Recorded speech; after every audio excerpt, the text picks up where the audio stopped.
RMP పీఎంపీలపై వేధింపులు ఆపాలని మాజీ మంత్రి హరీష్ రావు అన్నారు. ఇందిరా పార్క్ వద్ద ధర్నా చౌక్లో తెలంగాణ గ్రామీణ వైద్యుల సమైక్య ఆధ్వర్యంలో గ్రామీణ వైద్యులు ధర్నాకు దిగారు. ఆర్ఎంపీ పీఎంపీలపై మెడికల్ కౌన్సిల్ దాడులు ఆపాలని డిమాండ్ చేశారు. తమకు శిక్షణా తరగతులు నిర్వహించాలని, హెల్త్ గైడ్లుగా గుర్తించాలని కోరారు. గ్రామీణ వైద్యులకు మద్దతుగా హరీష్ రావు ధర్నాలో పాల్గొన్నారు.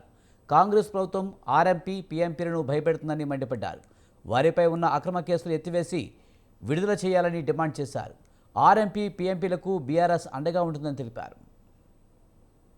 బీఆర్ఎస్ ప్రభుత్వం ఉన్నప్పుడు ఆర్ఎంపీ పీఎంపీల మీద అక్రమ కేసులు లేవు, పోలీస్ కేసులు లేవు, దాడులు లేవు, మిమ్మల్ని అన్యాయంగా జైళ్లలో పెట్టిన పరిస్థితి లేదు.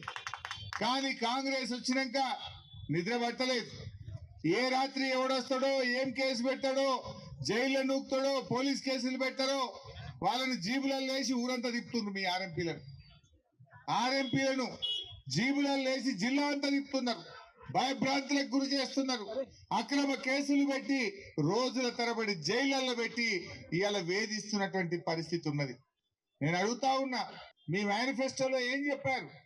ట్రైనింగ్ ఇస్తాం, సర్టిఫికేట్లు ఇస్తామని చెప్పారు. దాన్ని ఎందుకు అమలు చేయడం లేదు?